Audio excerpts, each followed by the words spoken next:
welcome to the special edition on I-24 News. I'm Batya Leventhal, coming to you live from our Tel Aviv studios. Thanks for joining me at this hour. We start with breaking news out of Iran this Wednesday afternoon. Iranian state media reported 2 explosions near the cemetery in the southern city of Kerman, killing around 50 people and injuring dozens more. The blast occurred during a ceremony held to mark the 2020 killing of Iran's top commander Qasem Soleimani, who was assassinated in a U.S. drone attack at Baghdad airport. Local Iranian officials are calling this a terror attack. The attack comes a day after the assassination of al-Aruri in Lebanon, Hamas's number 2 with extremely close ties to Iran, and following the visit of Iranian anti-government activist Vahid Behashti to Israel. Speaking at a Knesset forum, Behashti told the forum that Israel should not be afraid of attacking Iran directly, especially if this is the only language they understand. The big question of the hour: could Israel have been behind the attacks? And with me here in studio is our Middle East correspondent Ariel Oseran. So Ariel, obviously the major question, Israel would likely not admit to it, but is there a slight possibility that this could have been Israel? Well, Batya, this doesn't really bear the hallmark of an Israeli attack, given that the vast majority of casualties in this attack appear to be civilians. Obviously, details are still coming out. This is still under investigation. According to Iranian media, the death toll has risen to 53, with at least 5 hospitals preparing to receive the injured. And so this is a significant event going on in Iran.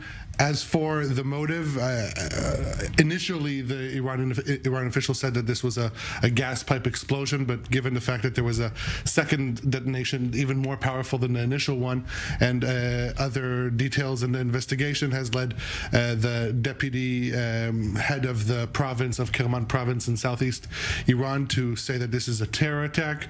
And usually when they're sure that this is the Israelis, that they immediately claim that.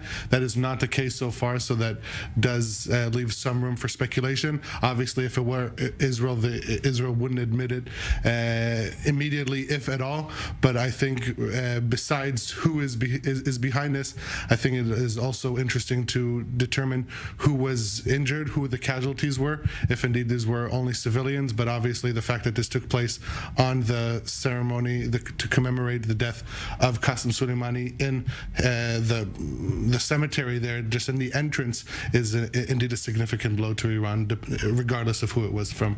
Absolutely, and the fact that this happened at that event is obviously significant in and of itself. And as you mentioned, the video that does seem to be circulating is already showing dozens of bodies strewn sort of across the road. Explain a little bit perhaps to the audience that may have forgotten or at least been overshadowed by what's happening at the moment between Israel and Hamas in Gaza, exactly who Qasem Soleimani was and why this event was taking place. Qasem Soleimani is seen as the mastermind behind Iran's current proxy activity in the region, in the Middle East, over the past couple of decades. And so he was the head of the Quds Force, that is the part of the IRGC, Iran's Revolutionary Guards Corps, that is responsible for, on paper, for exporting the ideology of the Islamic Revolution, mainly to take over failing countries and to install pro-Iranian militias there, and to use those countries, whether it's Iraq, Iran, Lebanon, Syria, or Yemen,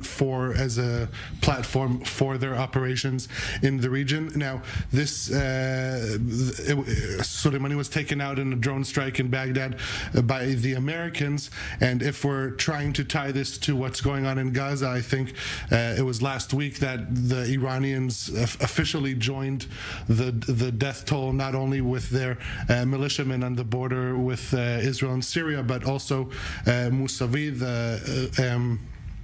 Mousavi, the head of IRGC operations in Syria, eliminated, a significant blow. Today, again, it's not quite clear what the target of this explosion was, whether this was just to send a message, having it at the cemetery, or if indeed there were any high-level officials in the IRGC or the Iranian regime that were targets in this. But the fact that this is all happening together, obviously a message to the Iranian leadership. And whether it was Israel or the United States or possibly some other force. Obviously, that message being very strong. Is that possibly to indicate at all the connection with Israel and Gaza saying stop using proxy forces at the moment to target Israel or we'll hit you directly? Well, that depends if there was Israel. There's also rumors on social media that are tying this to the PKK, to the Turkish militias that also are fighting with pro-Iranian militia. And so you have a bunch, there's a long line of groups and countries that have grievances with the Iranian leadership that would have a motive to carry out such an attack. But again, I think this is still soon for speculation, and we're still receiving initial details from the field at this point in time. And as you brought up, initial details, obviously this is a breaking news story. We will continue, of course, to bring you more information as it becomes clearer in the coming hours. Middle East correspondent Ariel Osran, stay with us because I want to move the topic to here at home. It is day 89 of war between Israel and Hamas, but all eyes lately have moved from Gaza to Lebanon. This is Hezbollah is vowing revenge following the killing of Hamas's number 2 man, Salah al-Aruri, was taken out along with other Hamas terrorists in an alleged Israeli strike in Beirut on Tuesday evening. Hinting at the strike but not commenting on it directly, Mossad Chief David Barnea sent a warning to the terrorists of October 7th.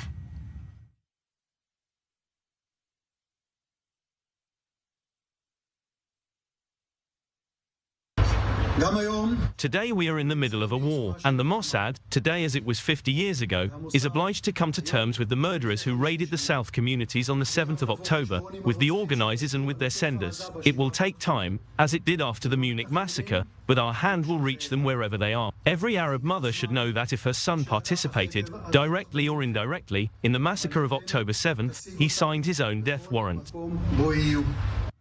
Meanwhile, IDF spokesperson Daniel Hagari responded by saying that the Israeli military is at a very high level of readiness in all arenas, in both defense and offense. Our correspondent Robert Swift has more in this report. Amid ongoing hostilities between Israel and the Iran-backed Lebanese terror group, Hezbollah has sent clear warnings to Jerusalem against conducting targeted killings on its home turf. Any assassination on Lebanese soil will be met with a decisive response. We will not tolerate this, Hezbollah chief Hassan Nasrallah said recently. Following the assassination of Salah al-Aruri in what foreign media says was an Israeli drone strike, Hezbollah warned that its finger is on the trigger. Its ability to strike Israel is not being underestimated. Hezbollah holds one of the world's largest rocket arsenals, with missiles surpassing the weapons in Hamas's armory in range, accuracy and quantity. Missiles that could pose a threat to cities if Israeli air defenses are overwhelmed by mass launches. Officials in Jerusalem have stressed that their fight is with Hamas and not Hezbollah. We are focused on the battle against Hamas from the beginning, and we will continue to do so. It remains unclear if Hezbollah will back up its threats with action. The Iranian proxy may talk large while simply continuing or escalating its skirmishes along the border with Israel, as it has reasons not to gamble on all-out war. While Lebanese politicians and media condemned Jerusalem for al-Aruri's death, community leaders in the country have also recently urged Hezbollah not to provoke Israel. Lebanon's chronic economic and political stagnation makes a confrontation with Israel highly risky for Hezbollah, which holds responsibilities as part of the ruling coalition. How it reacts in the coming days and hours may prove to be a pivotal decision in this war.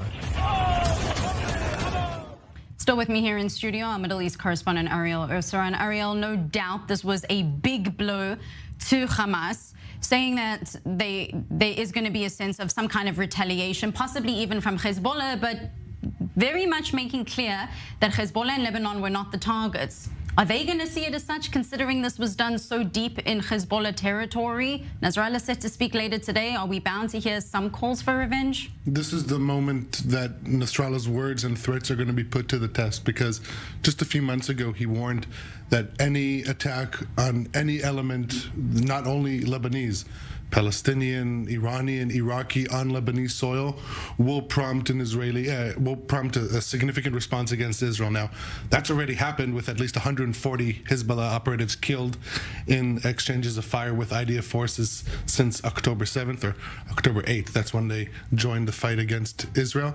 This has been put to the test until so far. Nasrallah has not spoken publicly since Hezbollah has joined the fight, so it will be very interesting to hear what he has to say.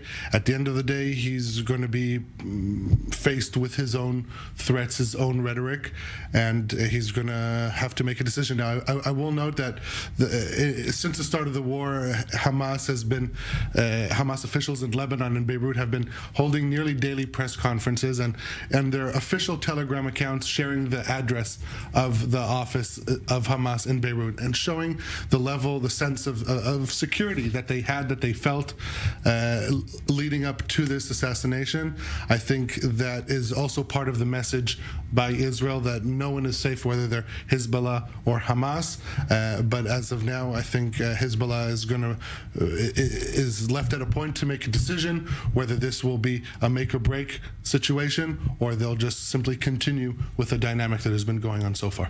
And no doubt, as one of obviously Iran's biggest proxies in the region, it's likely that the breaking news coming out of Iran is likely to have some kind of at least influence on Nasrallah's speech coming out later. But another proxy in the region that has been almost egging on Israel has been the Houthi rebels in Yemen, today announcing that they have claimed to take responsibility, Ariel, for hitting a ship through the Red Sea that was bound for Israel. Right, firing 3 missiles for a ship that was bound for Israel, not Israeli owned. But this indeed is another claim of responsibility for attack. I think this is the second or third since the formation of the coalition in the Red Sea, the U.S.-led coalition. We have seen this coalition engage against Houthi terrorists who tried to commandeer a ship. We have not seen this coalition take proactive steps against Houthis on their own territory. This is another example of, again, if we're talking about moments of truth and words being put to the test in the Red Sea, if they're simply going to contain or thwart these attacks carried out by the Houthis, or if indeed they're going to take some more proactive steps to try and exact a toll from the Iranian-backed proxy in Yemen. Middle East correspondent Ariel Osteran, thank you very much for that. And as we said earlier, the breaking news coming out of Iran with 2 explosions hitting a ceremony to mark the 4-year anniversary of the killing of Qasem Soleimani. Reports indicate that now 73 people have been killed and around 173 injured. As that toll continues to change and as more updates become available, we'll be bringing them to you right here on this special edition. Now, the targeted assassinations that we were speaking about here in studio in Lebanon, although not confirmed by Israel as they're doing, are already having ramifications in Gaza. Hamas has frozen all negotiations with Israel on any hostage exchange deal. Currently, there are still 129 Israeli hostages being held captive in the Gaza Strip. Meanwhile, fighting continues and the IDF has now shifted its operations to the south of the Strip. The military reportedly struck Hamas sites and terrorists in Khan Yunis and had a drone squad in Gaza City. As the battle rages on, the humanitarian crisis continues to be at the fore of international attention, especially as there are reports out of Israel that the government has suggested moving many displaced Palestinians out of the Gaza Strip. And also with me here in studios, political and international security analyst Martin Himmel. Martin, thank you for being with me this afternoon. Israel is now in talks with the Congo and other countries in order to potentially look at a voluntary migration plan. I do want to point out that these are reports coming out. No Israeli official has actually said, or at least confirmed these reports. But this is a very interesting plan. Just how viable is it? It's a complete non-starter, and it's also very destructive because it puts the United States into an impossible position.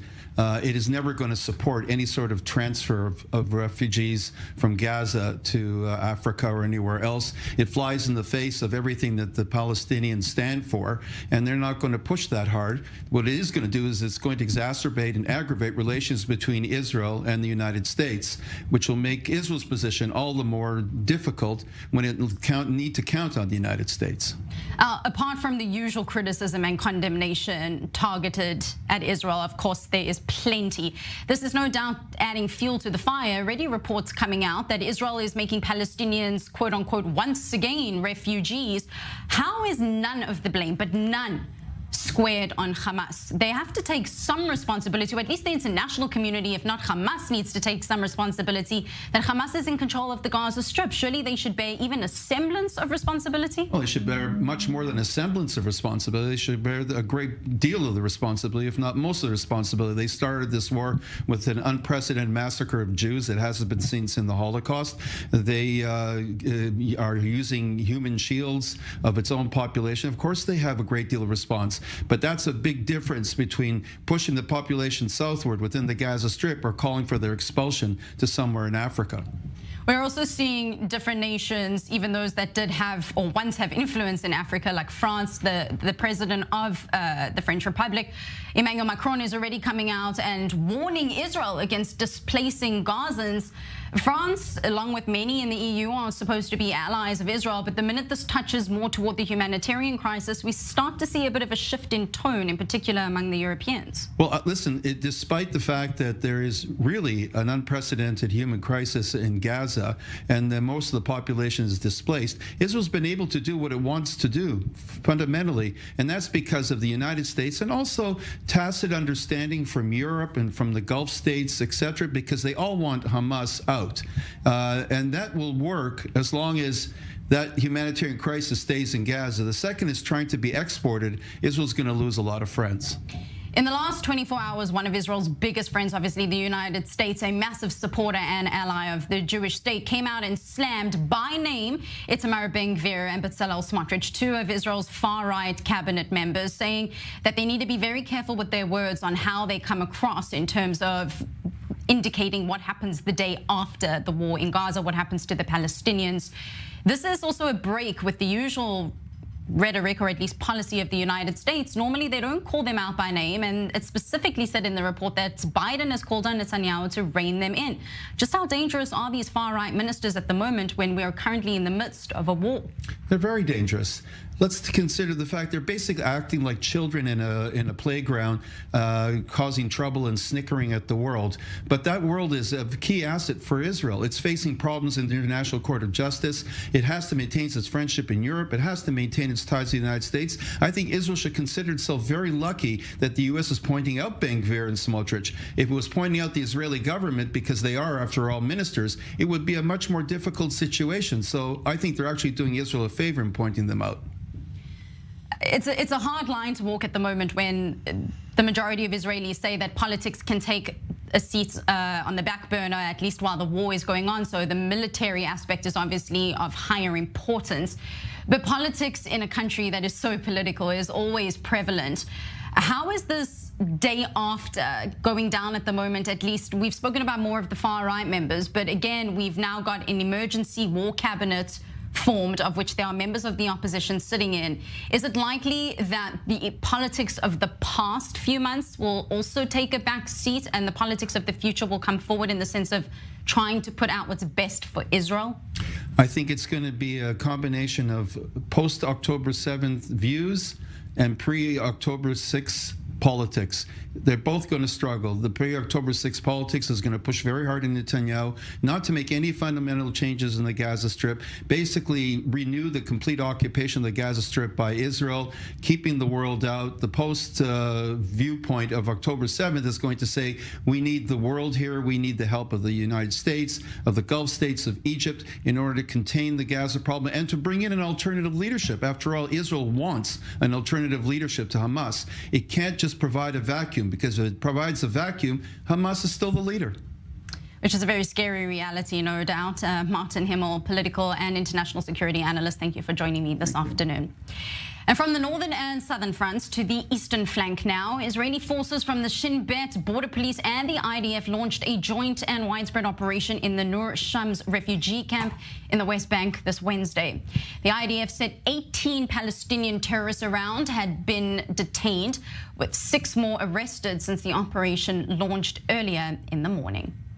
And with us here in studio to discuss this is our correspondent, Robert Swift. Robert, is this still part and parcel of Operation Break the Wave, or is this sort of shifted to something else entirely, given that there is now an ongoing war between Israel and Hamas in the Gaza Strip, but also many Hamas affiliates or operatives in the West Bank? I think we've switched beyond Operation Break the Wave. The events of October 7th have to be taken into context. In terms of the actual operations on the ground, they probably do bear a lot of similarities to what has been seen prior to that day. Essentially the same tactics, but on a larger scale. Israel is clamping down on Hamas where it can, and that's what we're seeing in these sorts of operations. How likely is it that we can expect more arrests in the West Bank, given that things are continuing to escalate, not just in the south, but obviously with the north? We've seen that, correct me if I'm wrong, but I think there's over 1,300 of some of these arrests since the beginning of the war in the West Bank that have pledged some kind of allegiance to Hamas. Are we likely to see some of them pledging more allegiance to Hamas, ISIS, possibly even Hezbollah, that are likely to be arrested as well? In terms of pledging allegiance to them, that may depend on what happens on the battlefield. Success on the battlefield is often followed by political support. If Hamas can hold on in the Gaza Strip, it's likely that we will see additional support from individuals in the West Bank. We've already seen in polling a couple of weeks ago that support for Hamas in the West Bank has increased up into around about 80%, some of the polling said. And of course, we have to take into account the events of yesterday, the death of Saleh al-Aruri yesterday in Beirut. That may tie into this West Bank issue. He was originally from the West Bank, born in Ramallah, studied in Hebron. There have been calls from Palestinian factions to protest at his death, to uprise as a result of his killing. How that plays out may be an answer to your question. If we see big protests tomorrow, Friday, then this is something that could escalate. If there is a muted response to his killing, then maybe the West Bank will remain simmering but not boiling over, as it has been doing for the last 3 months. Obviously far easier for the Israeli military and security establishment to deal with events unfolding in the West Bank, since it's inside of its borders compared to Gaza or even Lebanon. But just today, walking through Jaffa, there was a Hamas flag that was being raised at one of the restaurants walking along the strip there. Are we going to start seeing possibly another front opening up among Israeli Arabs as well, or is this more of a fringe and more of a smaller faction that we're expecting? That's a big fear that many Israelis have had since I remember speaking with people, interviewing people in the street in the first days of the war regarding that. The truth is that has not really been seen, not in the ways that it was in some of the last couple of confrontations between Gazan factions and Israel. Speaking with Israeli Arabs, Israeli Palestinians, a lot of them have essentially distanced themselves from Hamas, even if they had some sort of political support for Hamas. I think many of them have found themselves disgusted and left without anywhere to stand after seeing what Hamas did. At the same time, many of these Palestinians who are Israeli citizens, they also don't find a very sympathetic place for them in Israeli society. So from those that I've spoken with, many of them find themselves somewhat isolated, I would say. Correspondent Robert Swift, thank you very much for that update. Now, again, I want to recap the breaking news this Wednesday afternoon. Iranian state media has reported that 2 explosions near the cemetery in the southern city of Kerman have killed over 73 people and injured dozens more. The reports coming out indicate around 173 wounded. The blast occurred during a ceremony that was held to mark the 2020 killing of Iran's top commander Qasem Soleimani, who was assassinated in a US drone attack at Baghdad airport. Local Iranian officials are calling this a terror attack. It also comes a day after the assassination, as we've mentioned here in studio, of al-Aruri in Lebanon, Hamas's number 2 with extremely close ties to Iran. and following the visit of Iranian anti-government activist Fahid Bahashti to Israel, who spoke to the Knesset and said that Israel should not be afraid of attacking Iran directly. Our Middle East correspondent Ariel Osran is still with me in studio. And Ariel, I'd like to just get the latest updates with this breaking news. Obviously, more details are coming out, including the death toll that is going up and the wounded toll. What do we know at this hour? Right, so the current death toll is as seen on screen, and we are starting to receive more information regarding the details of the explosion that occurred on the road leading to the ceremony just outside of it. Now, the first explosion occurred about just 700 meters from the grave of Soleimani, and the second explosion is reportedly was targeting security forces that were organizing and securing the event. And so this Iranian media already saying that the death toll is expected to rise. We talked about 5 hospitals receiving the injured. This is a big incident, and obviously Iranian officials are calling this a terror attack. Still, the investigation is ongoing. And it seems, at least from the initial images that are coming out, that there were hundreds, if not thousands of people that were attending this. Were most of them likely to be pro-Iranian regime supporters? Were some of them perhaps coerced into being there? What can we gather in terms of just how many people were gathered for a celebration like this?